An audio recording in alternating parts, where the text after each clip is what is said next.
In today's video, I'm going to teach you Guide with a Lovable.dev.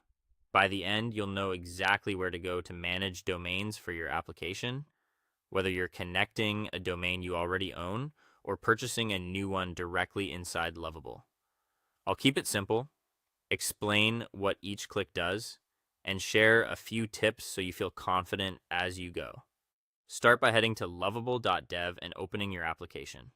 From the dashboard, pick the project you want to work on so you're managing the right app.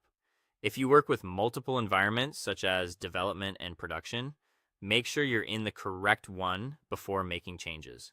This helps you avoid pointing the wrong domain to the wrong place. Once your app is open, look to the upper left corner for your project name. Click it to reveal more options, then choose Settings. Inside Settings, find and open the Domains section. This is your central hub for everything related to custom domains. It's where you'll connect a domain you already own or buy a brand new one, and it's also where you'll come back later to review status and make adjustments. If you already have a domain registered with a provider, click Connect Domain. You'll be prompted to enter the domain you own. Lovable will guide you through any required verification, typically by adding records at your domain registrar. Keep your registrar login handy and double check the exact domain or subdomain you plan to use. After submitting, allow some time for DNS changes to propagate. That can be quick, but in some cases it may take a bit longer, so patience here is normal.